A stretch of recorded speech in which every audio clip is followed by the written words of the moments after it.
Para mí es un honor poder presentar a José Miguel Alba Marquina. Él es el autor y escritor de Economía Creativa en México, que en un momentito más vamos a hablar a detalle, y no te pierdas este gran programa porque vamos a estar regalando los libros. Pero antes de ello, vamos a un corte comercial y regresamos. Sin Reserva, un programa único. Martes, 6 de la tarde en vivo. Entrevistas y más. Soy la psicóloga y conductora Gabriela Rodríguez. Te espero. Solo aquí, en donde está lo mejor. Rush TV. Oigan, pues ya regresamos, estamos aquí en Sin Reserva. Martes, hoy empezamos un poquito más tarde, pero vale la pena de verdad que vean este gran programa porque tengo un invitado súper especial. Como les comentaba hace unos momentos, está con nosotros el autor José Miguel Alba Marquina. ¿Quién es él? Seguramente muchos ya lo conocen, pero si no quisiera hacer un breve de él, en el cual es licenciado en Biblioteconomía, gestor cultural, promotor de la economía creativa en México a través de la presencia en diversos medios, así como la docencia y la capacitación. Estudió Ciencias de la Información Documental y Maestría en Administración, ambas por la Universidad Autónoma del Estado de México, y la maestría en Patrimonio Cultural por la Universidad Autónoma del Estado de Hidalgo. Desde 1993 se ha dedicado a promover y difundir la cultura pop en México, utilizando diversos canales de comunicación, generando contenidos, compartiendo experiencias en conferencias y publicaciones de nivel internacional, promocionando y organizando eventos de difusión, vinculación y disgregación de información en todo el país. Con ustedes, un fuerte aplauso y bienvenida a José Miguel Alba Marquina. ¡Bienvenido! Oye, qué gusto tenerte aquí, José. Es un honor y un placer tener invitados como tú tan especial, que tienen una trayectoria, una experiencia y una historia que ha sido única.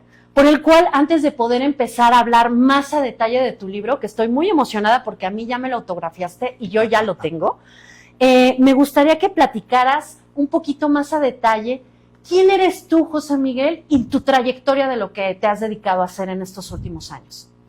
Hola, ¿qué tal, Gaby, Armando y a todo el público que nos ve aquí en Rush TV, aquí desde Coacalco de Berriozábal, el corazón del norponiente del Estado de México, cerca de Tultitlán, casa de... pues yo soy José Miguel Alba Marquina, como siempre me presento, soy Toluca buen gente, no mata, no más taranta, quita cobija y echa barranca, originario de la capital, también mexiquense. Más que del otro lado del Estado de México.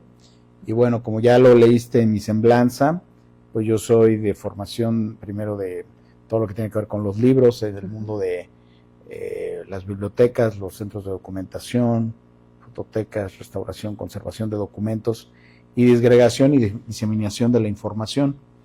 Durante mi trayectoria profesional la he alternado con mi labor como gestor cultural y promotor de la economía creativa. Durante ya 25 años, 30, tengo más tiempo de ser gestor y promotor o periodista en algunos casos. Algunos me ubican como periodista especializado en cosas como las historietas mexicanas, la lucha libre profesional mexicana, el teatro, en algún momento también escribí sobre cine, y bueno, precisamente la gente me ubica en esas partes desde pues ya mediados de los 90, ¿no? Que hace muchos años, tú todavía ni nacías, pero yo ya hace algunos años que me dedico a esto. Empecé en Toluca, primero escribiendo mientras estaba en la preparatoria, debido a mi pasión, desde niño me llamaba mucho la atención ver las funciones de lucha libre en México, las películas. Tuve la fortuna, yo sí le llamo así, la fortuna de haber tenido conexión de cable, y pues eso me permitía ver funciones de lucha libre, lo mismo de Estados Unidos que de las que pasaban aquí en México, pero que solo se transmitían allá en Galavisión, y eso me permitía pues enamorarme de este bello deporte que es la lucha libre, el deporte más bello del mundo, la representación de la vida misma, como siempre lo he dicho yo, como lo dice Casandro, bendita lucha libre, nunca te acabes.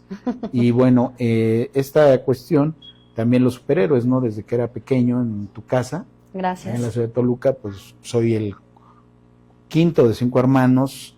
Mi madre es salvadoreña, mi padre toluqueño, y bien. Eso hizo que en la casa tuya siempre hubiera de 10 a 12 revistas, entre cómics, revistas de contenido, como Time, Life, Proceso, pero también había el periódico, pero también había los dominicales, y también había historietas como Lágrimas, Risas y Amor, como el libro policíaco, como Batman, Superman, Conan, Archie, y algunos otros. Entonces pues aprendí a leer con eso. También teníamos la situación de que como mi mamá se la pasaba mucho tiempo en el hospital, pues esa era la forma de entretenernos. Antes no había los dispositivos móviles que ahora pues son con lo que entretienes a un niño. En ese entonces con lo que me entretenía a mí pues era viendo o leyendo estas historietas. Era la forma de entretenerme, y era muy fácil antes comprar cómics. No es como ahora que vas a las librerías especializadas o a las tiendas de los tecolotes que tienen unos precios prohibitivos. Sí. En aquel entonces pues una revista costaba no sé, unos cuantos pesos, no centavos, ya no me tocó la época de los centavos, pero sí de pesos, ¿no? O sea, primero 25, 35, 400 pesos de los viejos pesos, pero te digo que eres muy joven, sí. No te tocó ese cambio de los ceros, que se dio en 1993, 94, cuando todavía el 93, sí, en el gobierno de Carlos Salinas de Gortari, y me acuerdo que había cómics que compraba yo con precio pacto, 480 pesos en lugar de 500 pesos, ¿no? Y pues esta pasión de repente que me llamó la atención todo el mundo de las historietas, del drama, de la literatura, me van acercando y van despertando en mí la inquietud. Te decía, como también leíamos mucho los periódicos, como El Nacional, Novedades, El Universal, Excelsior, 1+1, La Jornada, pues eso también me despertaron las ganas del periodismo. Revista de revistas también, cada 8 días no puede faltar en mi casa. Entonces, cuando entré a la preparatoria, pues empecé con mis pininos, empecé a hacer mi propia revista en la prepa. Después, un amigo mío, José Luis Cardona Estrada, me invita a que colabore con Esteban Rivera y a su vez con Guillermo Garduño en periódicos de Toluca, como El Diario, como Portal, Diario del Estado de México. El otro José Luis Durán me invita a la Extra del Sol. Ahí cubría la lucha libre de la Arena Toluca, porque pues una cosa te va llevando a la otra. Ahora no quieres hacer esto y esto. Me preguntabas fuera de cuadro que si me llamaron la atención los cómics como para ser creador. Yo más bien ocurrió que sí, efectivamente en su momento vine aquí a las editoriales, a la periferia, aquí a este mundo conurbado, a la Ciudad de México, ahí en la calle Serapio Rendón, atrás de lo que ahora es las instalaciones de Canaco, Ciudad de México. Ahí estaba la editorial Egea y vine a ver a Alberto León con mis amigos de la prepa, y también pues queríamos presentar proyectos de cómic y nos dijeron, no, lo que ustedes hacen como que no, mejor dedíquense a otra cosa. Pero te digo, regresaba a Toluca y pues había esta oportunidad de primero colaborar con el maestro José Luis Durán en el cómic Arte y Cultura dentro de la sección del Diario, y después en Portal y en Redes. Esteban Rivera me dio la oportunidad de hacer mi propia sección que se llamaba primero Los Monitos, y luego cuando el periódico ya se volvió un periódico, un diario, porque era un semanal, Redes, que fue la revista que fundó Esteban Rivera, ya me empiezo a hacer la de Tierras Infinitas del cómic, antes de que existiera ahora el concepto de los multiversos y todo eso, ya derivado de esta historia tan importante en el mundo del cómic. Los que son muy fans de los cómics sabrán a qué me refiero, esta historia de Mark Wolfman y de George Pérez, y empecé con el mundo del periodismo, y pues una cosa te va llevando a la otra. Después eventualmente empecé a colaborar en la revista Superluchas, porque primero con Ernesto Campo Alcázar, al cual agradezco mucho que me haya abierto la puerta, empezamos la revista Super Comics. Ya eso ya te estoy hablando de este milenio, pero en los albores, 2003, 2004, empezamos con eso. Después empezamos a colaborar en Superluchas, después con su hermano Jorge Ocampo empezamos con los sitios, con los blogs. Cuando empezaban los blogs, empezaban no los blogs para construir, sino los blogs de texto. Sí. Empezamos con esto, empezamos con superluchas.net, que ahora es superluchas.com, la página más leída de lucha libre profesional mexicana a nivel Hispanoamérica. Y después hicimos todos esos proyectos editoriales que en su momento estuvieron en papel, se llevaron a la red, a la línea, y ahí empezamos primero con el proyecto llamado supercomics.com.mx, que se convertiría después en Cultura Cómic, y ahora es Artes 9, que Artes 9, bueno, es ahora todo un tema, porque no solamente es un medio de comunicación, también es a su vez una gestoría, una promotoría cultural. Precisamente yo me he dado cuenta que me dedicaba a promover la economía creativa. Me preguntabas también incluso por la lucha libre, ¿no? Que, bueno, ya hablamos de cómo nace este gusto, esta pasión por el drama, por las telenovelas, decimos las telenovelas de señor, así le decimos a la lucha libre. Pues sí, no se ve a los que están viendo actualmente AAA, pues entenderán a lo que me refiero, ese drama de el grande americano y el grande americano original, o el grande mexicano y el chaparro americano, y luego con Pimpi de por medio. Entonces ya es toda una telenovela para señores, ¿no? Entonces a eso me refiero. Y como te decía, con Jorge, con Ernesto, empezamos a hacer los sitios web, pero también la gente me empezó a decir, ¿y por qué no le hacemos un homenaje a Sixto Valencia, creador del Memín Pinguín? ¿Y por qué no le hacemos uno a Gabriel Vargas? ¿Y por qué no le hacemos uno a Rubén Lara, creador gráfico de Fantomas, que en ese entonces eran los grandes personajes de la historieta, de los creadores de los grandes personajes de la historieta, y que también afortunadamente los teníamos en vida, ¿no? Claro. Yo tuve el privilegio y el gusto de ser amigo personal de todos los grandes creadores de historietas de México: René del Valle, Ángel Mora, Ramón Valdiosera, Rolando Esteves Morales, bueno, José G. Cruz no, pero sí de su hijo.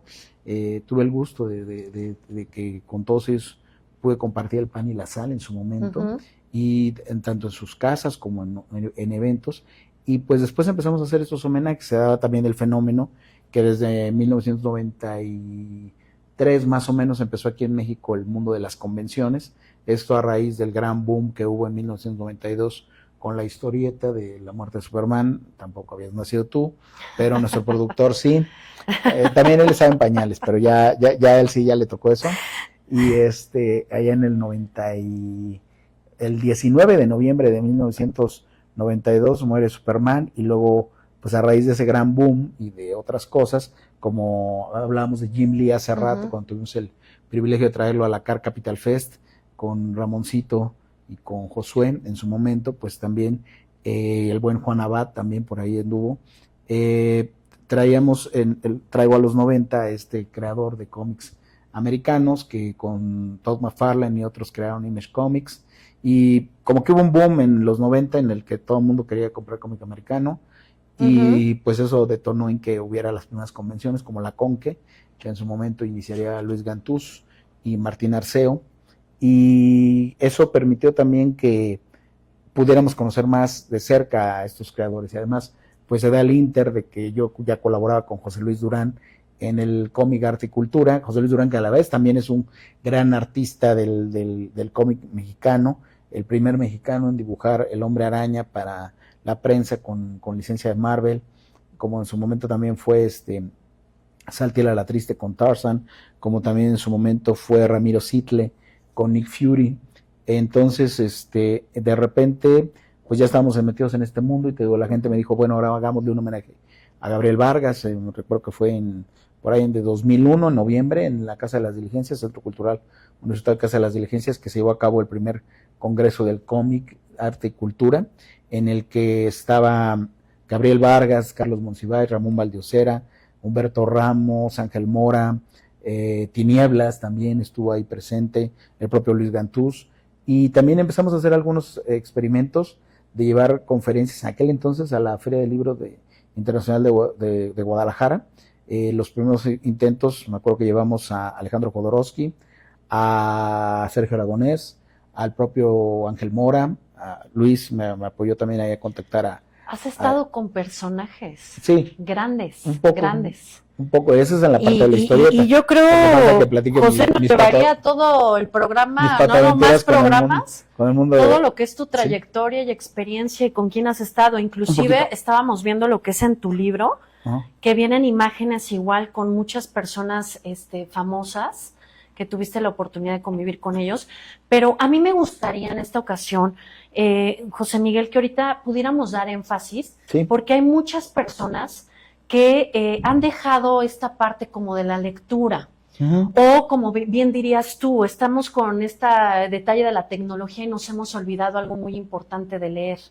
Y este libro se me hace tan digerible, tan pequeño, que me gustaría que pudieras invitar principalmente a todos nuestros adolescentes a por qué podrían y por qué les interesaría leer Economía Creativa en México. Ok, precisamente, bueno, ya hablamos un poquito del mundo de la economía creativa, me faltó, como te digo, hablar del cine, del teatro, hablábamos de grandes, es decir, me falta hablar de Alfonso Sayas, por ejemplo, los que sepan, sabrán a quién me refiero. Bueno, el punto aquí es que la economía creativa es la promoción de todas estas áreas del conocimiento. John Hopkins en 2001 genera esta teoría, después Iván Restrepo y Buitrago en Colombia la retoman como economía naranja, por eso el título es naranja en el libro, el libro que están viendo aquí, que también tiene en sus manos Gaby, y que bueno, ahorita lo vamos a hacer llegar de manera digital, porque obviamente estamos aprovechando la magia de las redes sociales a través de Rush TV.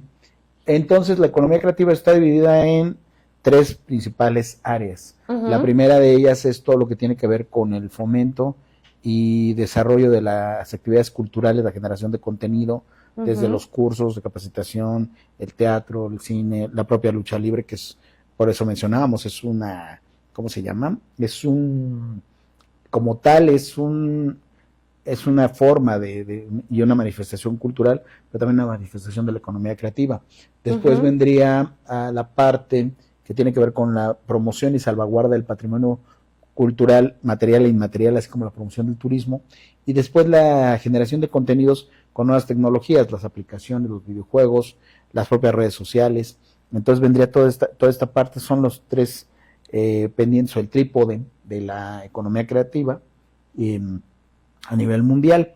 ¿Por qué es importante? Bueno, en este caso que tengan el libro es una guía para la creación de eventos culturales, esa es la idea de este libro. Lo desarrollo cuando cumplo 30 años como gestor cultural, por eso todo ese antecedente tan largo y kilométrico que di al principio, de cómo empecé en esto, y bueno, como dices, podríamos haber terminado, seguir hablando y hablando y hablando, pero bueno, todos estos pininos que yo mencioné, en este libro precisamente menciono mi periplo en este mundo del desarrollo de la cultura, de la gestación de la economía creativa, del mundo de las ideas, del emprendimiento cultural incluso, también de cómo podemos vivir de nuestras ideas, del desarrollo. Tú misma como psicóloga, pues puedes dar un curso, un taller, un seminario, puedes generar algunos contenidos en línea, y esto detonó de alguna manera fuerte, lo sabemos todos, en la pandemia, ¿no? En el 2020, 2021, que pues los que tuvimos el privilegio de poder estar encerrados, pues generamos otro tipo de contenidos gracias a las circunstancias que se estaban dando. Entonces, en el libro es un poco qué es la economía creativa, el primer capítulo.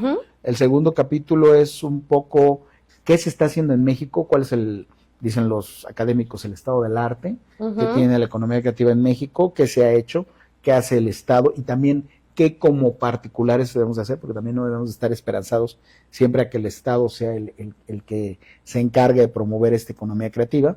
Y el tercero, pues es un poquito las aventuras que he tenido en el desarrollo de muchos eventos, ya no terminé de platicar esa parte, pero bueno, aquí en el libro, precisamente la van a leer, ahí viene pues todo de algunas cosas que hemos tenido que hacer, homenajes, por ejemplo, ahorita estás mostrando cuando presentamos el mezcal de mi querido Gilbert Cosme, el Mesías. De repente por ahí también viene la presentación del primer libro de Mayra Mayola Benítez Carrillo. Vienen con imágenes. Sí, vienen imágenes de algunos otros. Ahí estamos con Jordan Belfort, ahí estamos de cuando lo que platicaba yo hace rato de cómo empecé con esto del periodismo. Blanco. El periodismo, pues sí, Cuauhtémoc Blanco, Oye, y me encanta a ver si le podemos hacer sí, en Zoom. Ese es pues de Sixto Valencia, precisamente es una caricatura, es donde viene mi semblanza, que me hiciste favor de leer amablemente al iniciar esta entrevista. ¿Es tu dibujo quien lo hizo? Sixto Valencia, el creador gráfico de Min Pinguín. Para los que no lo conocen. Así es, de las historietas famosísimas bueno, empezó como Almas de Niño, primero la revista, y después, pues Sixto fue el que le dio esta pátina, este color, que incluso por ahí fue muy polémico, también hablando de principios de este milenio. Hace poco acaba de trascender el reverendo Jesse Jackson, y pues cómo recordarlo, o sea, las anécdotas que ese señor nos hizo pasar aquí en México, cuando ve la imagen estampilla postal por ahí del 2004, 2005, y se monta en pantera el señor y dice, pues cómo es posible, y él no entendía cómo nosotros en México pues entendemos tantas cosas de las que a veces nos mofamos, nos burlamos, pero es parte de nuestra naturaleza como mexicanos, es parte de ese patrimonio inmaterial incluso que vamos construyendo día con día, y que te digo, no necesariamente tienen que intervenir las instituciones, nosotros día con día vamos construyendo eso, y es lo que ocurre, que Memín pues fue el acabose, ¿no? Con lo de las estampillas, Jesse Jackson muy indignado, que nos estábamos burlando nosotros de los afroamericanos. Claro que no, o sea, simplemente pues este personaje además... sí, pero no. No, porque no te estás burlando de una condición racial, te estás burlando más bien de ciertas circunstancias que para nosotros se nos hacen simpáticas, pero en lugar de ser un niño afro-mexicano en este caso, porque su malinda, doña Eufrosina, pues sí es una señora que lavaba ajeno y que vivía y que sí venía obviamente de una raíz negroide, pero no era esa la intención, ¿no? Obviamente lo que pasa es que pues en los últimos 20 años nos hemos vuelto políticamente correctos, y muchas de las cosas que eran vistas con mucha naturalidad en el siglo XX, hoy día ya no son vistas de esa manera, hoy día ya de repente las ves y pues la gente no ve, no entiende.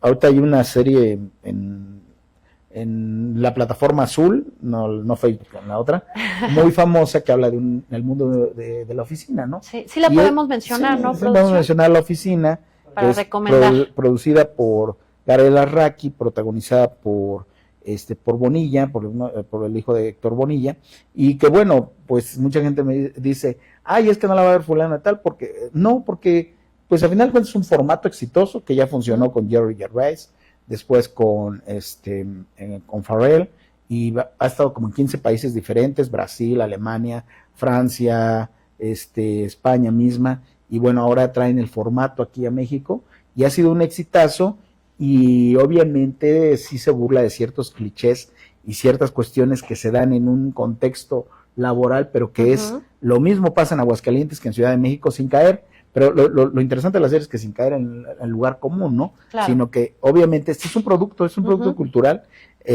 como también, y fíjate cómo es una franquicia tan exitosa, que cuando Jerry Gervais y no recuerdo el otro creador en Reino Unido lo generan, contenido de The Office, pues ellos nunca pensaron que iba a ser un formato exitoso, como también lo es Betty la Fea, como también lo es, en su momento lo fue American Idol, y como también en su momento lo fue la academia, que primero empezó en Reino Unido como Star Academy, y son esos formatos que tú los vendes a otros países y los vuelven a hacer. La propia telenovela también, Café con aroma de mujer, aquí se hizo después la versión mexicana, muy fiel a la primera, que era Cuando seas mía, con Silvia Navarro y Sergio Bazáñez, y después se hizo una todavía mucho más exitosa con Angélica Rivera y Eduardo Yáñez, que todo el mundo recuerda a la famosa, porque después trascendió que la persona pues se convirtió en primera dama, ¿no? El personaje rompe la cuarta pared y de la pantalla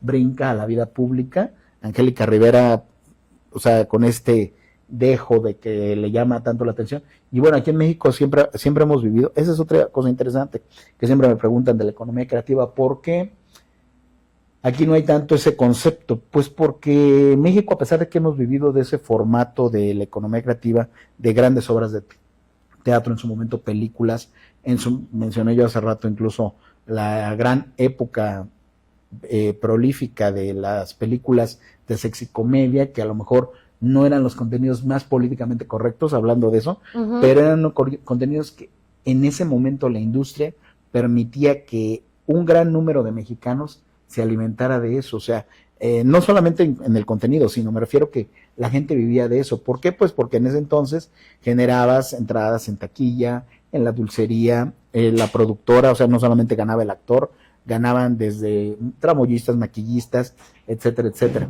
Y después vamos a la televisión, por ejemplo, me pongo a pensar en otras telenovelas exitosísimas que en su momento fueron formatos que le dieron la vuelta al mundo, como Los ricos también lloran, como después fue Cuna de Lobos, que por ahí el otro día vi un dato muy descabellado, no creo que haya sido tanto, que Cuna de Lobos tuvo 75 puntos de rating, eso es imposible. O sea, estaríamos hablando de que más de, o sea, tendrían que haberlo visto los 120 millones de habitantes que tiene el país y que tiene actualmente. En 1985, que pasa la telenovela, no había tanta población, pero sí son novelas que en su momento superaron los 25, los 30 puntos de rating. Estamos hablando de que lo veían entre 35 y 40 millones de personas. Y sí, o sea, Cuna de Lobos sí fue un hitazo en su momento, o sea, paralizó a una ciudad, la Ciudad de México principalmente, y algunos puntos en el interior de la República. Y sí, la gente molesta. José, le hablaban al presidente Miguel de la Madrid que por favor eso fue en Gabriel y Gabriela, ya se me están cruzando los cables, que le dijeran con quién de los dos se había casado Gabriel o Gabriela. Y en el de Cuna de Lobos, pues también esta situación de hablar molestos que por qué Catalina Krill había hecho esto o aquello o lo otro, o también ocurrió con El Maleficio, en los 90 ocurrió con Mirada de Mujer, que ahí sí reventó 35 puntos de rating, y después vino El Privilegio de Amar, que apenas acaban de hacer muy mal, por cierto, el remake de Los Hilos del Destino con Yadira Carrillo. Lo siento, pero sí, hay que decir las cosas como son. Pero bueno, me decías, perdón. Sí, no te preocupes. José Emilio, con toda tu experiencia, esta parte que has visto de atracción con los mexicanos, ¿qué es lo que tú consideras que es la principal atracción hoy 2026 en la juventud y en mexicano en general? Tanto en lo que son los libros, como en lo que estábamos hablando ya también de la parte televisiva, que tienes bastante experiencia. Bueno, ¿qué les gusta el show, no? Esa es una pregunta muy incómoda, porque yo que me dedico a promover libros, desde hace unos 10 años más o menos empezamos a promover a diferentes autores a lo largo y ancho del país, desde Tijuana hasta Campeche, pasando por obviamente las grandes ferias, Guadalajara, Monterrey, Minería, La Filem, La Full, en Pachuca, lo mismo a Alberto Chimal, lo mismo a Carolina Cadena, lo mismo a Marta Idalia Parra, Mayra Mayola, Benítez Carrillo, que ya mencioné, entre otros, Pablo Mtsuma Barragán, y se me van otros más de la mente y espero no lo tomen a mal. Pues hoy, ¿qué lee la gente?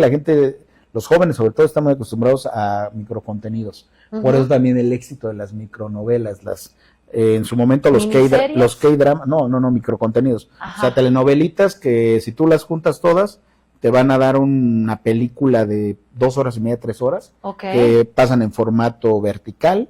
Incluso las telenovelas clásicas, como ahora es Mi Rival, como en su momento lo fue Los Hilos del Destino, Papás por Compromiso, se tuvieron que migrar a este entendido de los microcontenidos. ¿Y por qué crees tú eso? ¿Por qué? Pues porque nuestro rango de atención cambió muchísimo. En el caso de los libros, todavía hace 10, 15 años, cuando ahí sí ya habías nacido, eras una niñita, seguramente leías Juegos del Hambre, leías Crepúsculo, leías Maze Runner, leías a mi querido Federico Moglia, pero eso ya pasó. O sea, hoy día la gente está más acostumbrada a ver microcontenidos y consumirlos. ¿Por qué? Pues porque obviamente nos hemos vuelto una sociedad muy flojita para leer libros, sí nos cuesta trabajo. Se siguen leyendo algunos libros como los libros de Cristian Rivera, como también como Taratuvillano, ese tipo de libros, pero ya son muy pocos. Realmente ahorita los jóvenes, la gran mayoría, yo lo vivo porque convivo con adolescentes de entre 18 y 24 años todos los días, de una u otra manera, aunque ya no estoy tanto tiempo frente a grupo. Ahora en mi nuevo encargo que tengo aquí muy cerca de estos estudios, menciónalo, por en favor, la Universidad Politécnica del Valle de México, ahí estoy encargado del área de incubación de negocios, pero sigo conviviendo con los alumnos y sigo conviviendo con los estudiantes, tengo entre 18 y 24 años, y su forma de contenido de entretenimiento son microcontenidos en TikTok, micronovelas. Entonces es eso, ¿hacia dónde van los contenidos? Hoy por hoy el formato más exitoso es La Casa de los Famosos, ¿no? Como en su momento lo fue Big Brother, y sí, también sigue siendo el programa más visto de México, el contenido más visto de México a nivel mundial es La Rosa de Guadalupe, por ejemplo, que también son pequeños capítulos que obviamente, como son autoconclusivos, pues si bien es cierto se pueden dividir en microcontenidos, si los juntas todos pues te da un capítulo de 25, 30 minutos, porque en la televisión dura 1 hora, pero por los comerciales. Así es. Entonces, que aquí también ya vamos a meter muchos comerciales a la productora, hay que pedirle que tengamos más patrocinadores, pero el contenido es ese. Y te digo, el formato más exitoso, pues hoy es La Casa de los Famosos, con su momento lo fue Big Brother, como en Estados Unidos o en parte de América, mencionábamos ya hace rato, La Academia, American Idol, en Europa lo fue, sobre todo en España, Operación Triunfo en su momento. Hoy día es ese tipo de cuestiones. Y es increíble que La Casa de los Famosos tenga esa situación, pero por ejemplo, la gente consume contenidos como La Casa de los Famosos en redes sociales, no en el formato tradicional de televisión. O sea, es difícil que alguien se ponga a ver una pantalla ya por 2 horas. Incluso mencionábamos el caso de La Oficina, es de los pocos contenidos que sí te tienes que concentrar a ver un capítulo completo que dura entre 42 y 45 minutos más o menos, pero los otros son contenidos que cada semana plataformas como Netflix, como Amazon Prime, obviamente, como HBO y todas esas, pero la principal pues sigue siendo Netflix, propio Disney Plus, te generan que lo mismo una televisión inteligente, una Smart TV te va diciendo y te va describiendo todo lo que va ocurriendo en la pantalla, que también la propia historia que te están contando, como ocurre con las películas estas que ya son hechas es profeso para Netflix, y por eso pasa que también en el cine, a veces las películas que van a la salida para el cine también traen este mismo formato, en el que son muy reiterativos.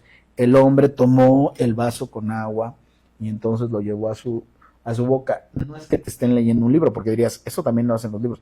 No, aquí tiene que ser súper descriptivo. ¿Por qué? Porque se le llama ahora entretenimiento de segunda pantalla. Entonces, en lo que tú estás viendo un contenido en tu celular o en tu dispositivo móvil, tienes una pantalla como la que tenemos acá nosotros enfrente, en la que está pasando un contenido y lo estás viendo. Hay que saber cómo generar esos contenidos. Nada es bueno ni malo, es como todo. O sea, es como los alimentos. Lo que es malo es el exceso. Hay que saber dosificar. Que sí me gustaría resaltar como psicóloga, José Miguel, que justo ese grado de dopamina y serotonina que nos dan las acciones reactivas rápidas, como es el TikTok y demás, es decir, es tanto en segundos y te dejan, por ejemplo, las series al final con el picor para que veas la siguiente, que se vuelve adictiva. Por eso a mí es muy importante el día de hoy tenerte a ti como invitado, justo de tu trayectoria, que pudieras transmitir hoy a los jóvenes que no se perdieran de esta parte todavía de la lectura, porque se nos olvidan todos los beneficios que también se tiene leer, que es, obviamente, muchos dirían que hasta digitales, pero ¿qué crees? Se ha comprobado hasta científicamente que hasta el oler un libro te ayuda el poder relajarte, el poder tener mayor memoria, el ayudarte a la ortografía, el ayudarte a poder mayor vocabulario. O sea, te ayuda para muchísimos beneficios y lo estamos dejando de un lado. Pero lo más importante hoy, José, que independiente también que tú tienes hoy esa invitación, y te quiero agradecer enormemente, el que tú nos vas a regalar tu libro, no impreso en esta ocasión, pero nos va a hacer favor nuestro productor de poder pasar en pantalla, chicos, y no se preocupen si ahorita se pasa de rápido, pueden ver la repetición, y por medio de código QR, que es lo más moderno que tenemos hoy, van a poder descargar el PDF completo de Economía Creativa en México. El propio libro tiene sus QR adentro, no se alcanza a ver a lo mejor en la pantalla, pero aquí hay algunos contenidos de fomentar la lectura. Y rápidamente quiero cerrar esta idea que tienes tú bien. Son muchas cosas en cuanto al libro físico. Me preguntan cada que voy a una feria de libro, ¿y el libro físico va a desaparecer? Claro que no, sí sigue habiendo mucho este contenido. ¿Por qué? Porque el libro físico te permite, primero que nada, tú como psicóloga lo sabes, este proceso de la recreación. La recreación es precisamente recrearnos en imaginar en el cerebro.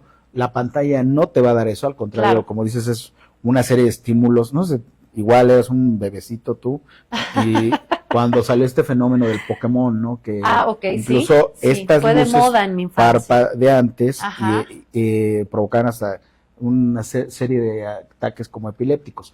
Otra cosa importante del libro físico y lo digital que no te va a dar, lo digital entiéndase con el dígito, con el dedo, que no te va a dar la parte de una pantalla, es que tú tienes en tu cerebro precisamente vas a poder, además es un libro como el mío que tiene un montón de ilustraciones, pero bueno, aunque sea un libro con puro texto, te va a permitir, mira, justo ahí se ve mejor nuestra pantalla, el libro te va a permitir, el libro físico, tú lo estás leyendo y entonces ese es un ejercicio también neurológico, exactamente, la palabra ahí, ayúdame con las palabras de psicología y de ciencia, genera una cuestión en la que tú vas leyendo y entonces tu mente, tu cerebro va a trabajar de tal forma que te va a ayudar a recordar incluso en dónde estabas leyendo el libro y dónde te quedaste en la última página.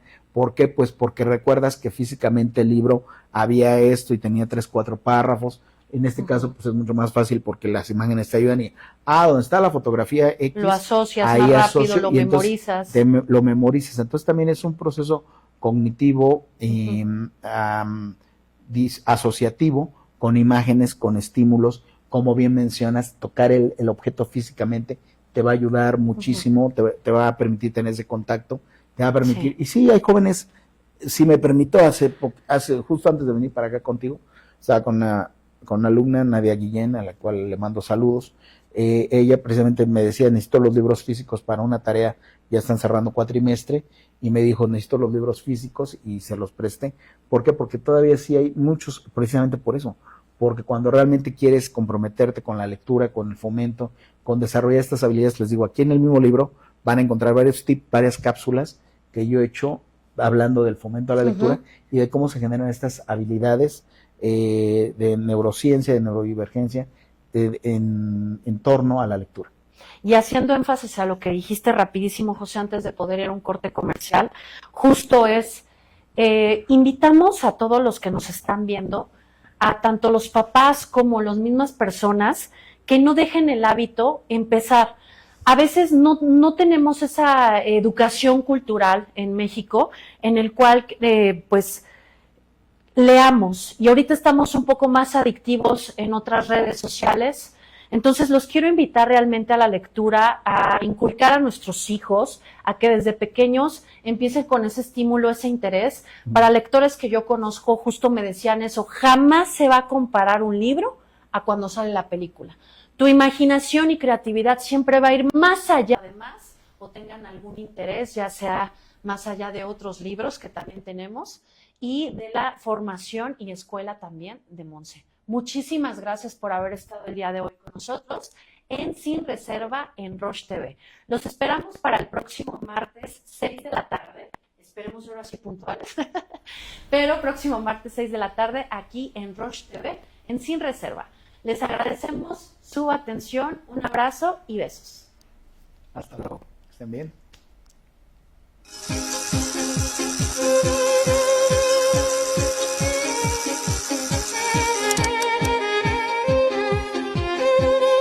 Bienvenido a Roche TV.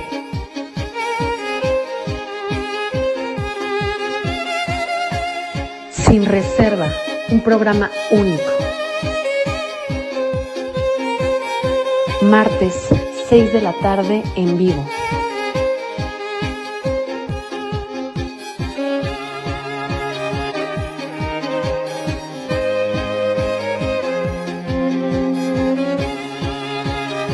Reportajes, cápsulas, entrevistas y más. Soy la psicóloga y conductora Gabriela Rodríguez. Te espero. Solo aquí, en donde está lo mejor. Rush the Red.